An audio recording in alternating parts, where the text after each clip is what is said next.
It is time to talk about FTC robotics, which is the first of the first robotics competitions we will be talking about today. Joining us are members from both of our FTC teams, WeBite and Sprockets and Screws. Yep. So you're probably wondering, what is this FTC thing and what is FIRST? What is that thing? So FIRST is a nonprofit organization basically to facilitate robotics competitions to teach new and young engineers all about STEM and teamwork and building robots and science and engineering and technology skills. There's all sorts of things you learn here at the robotics teams, but I guess the main event, the main skills you learn are about, being independent, taking responsibility as both an individual and as a team. And you learn to work with up to 14 other team members in both building, managing, driving, and programming this lovely creation that we call our robots. It is often, these robotics competitions have often been called the hardest fun you'll ever have. And I certainly think that rings true, because building these robots and watching them finally semi-function in competition is nothing short of exhilarating, but it is certainly difficult to build and design and program these robots all along the way. So there's quite a healthy spirit of what they call cooperation at these FIRST competitions. And what that means is teams are encouraged to compete, of course. This is a competition, but also to cooperate. They are heavily encouraged and even rewarded for posting videos or reaching out to other teams and helping them get started or learn about new techniques in engineering or programming or anything really about robotics.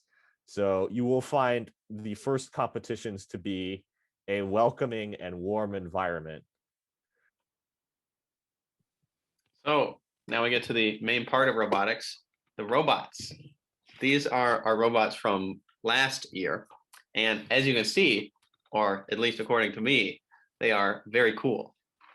Another thing you might be able to see is that there's a lot going on. They're pretty complicated. And so you might be wondering, well, what went into making them? These were not easy to make, let's just say. Next slide. So we split up our teams into several different groups of people with roles, and we have 4 core roles, which are the roles that are critical to the direct construction of the robot. Those are the design and strategizing of the robot, that is researching other robots, both from FIRST as well as not from FIRST, as well as sifting through the 100+ page rules manual to try to find strategies, synergies, and exploits. And there's engineering. Engineering is the actualization of these designs as well as the tinkering with your own designs. It's building, prototyping, testing, and failing. Lots of failing, but eventual success, and that success is much more rewarding because of all the failing. We have a motto that is, however long you think something's going to take, multiply it by 4. And that's not an exaggeration. That's kind of what it's been very accurate. It's not a bad thing though. It's part of robotics. It's very fun. So then there's programming, and that is both the programming the controls of the robot, right? We hook up the robot to 2 video game controllers, and basically you just get different buttons that have different functions on the robot, right? There's a lot of things that an individual robot needs to do.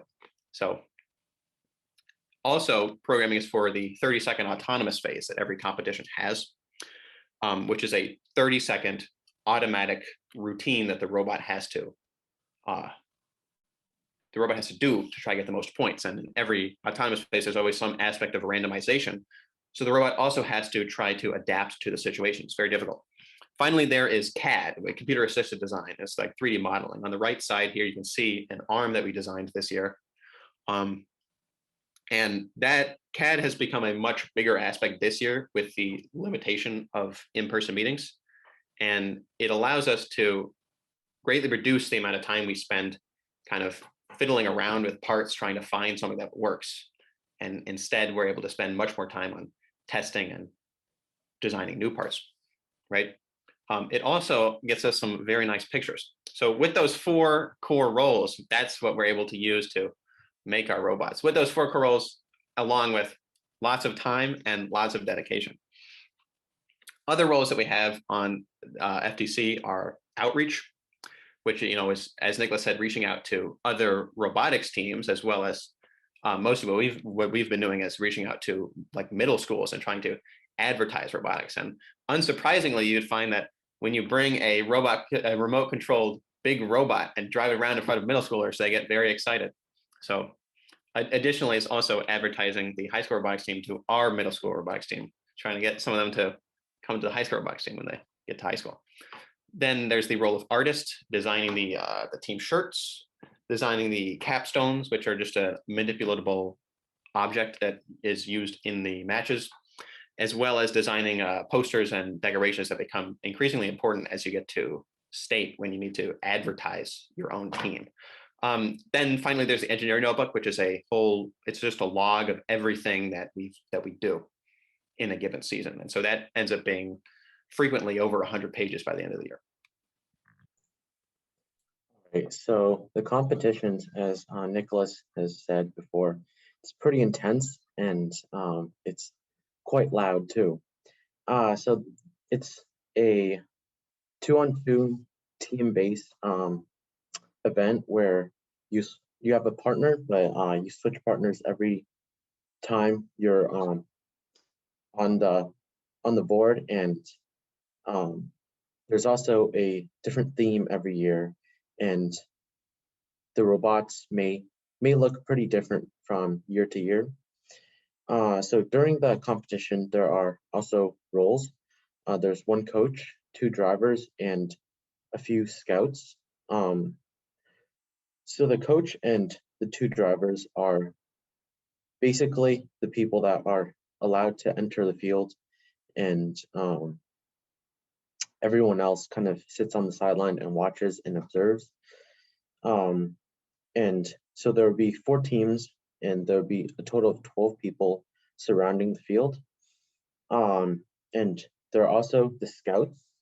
I was a scout last year, and it was a pretty great experience because you got to see how other people kind of attack the game, and kind of learn from what they're successful with and bring it back to your own team. Scouts also kind of get to know other teams for regionals, where you can choose your own teams at the end. So you need to know which team works best with yours, so you can gain as many points as you can. All right, so now we're going to talk a little bit about the accomplishments we've managed to make as 2 FTC teams in the past few years. Nico, would you like that? Would you join me in describing what we've been able to accomplish?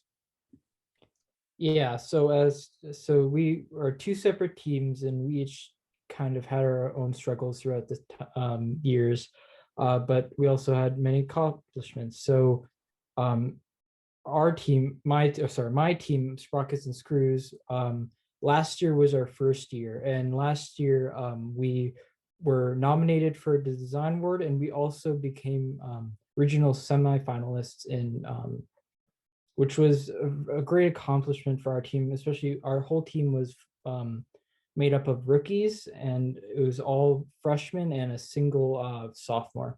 So that was our team.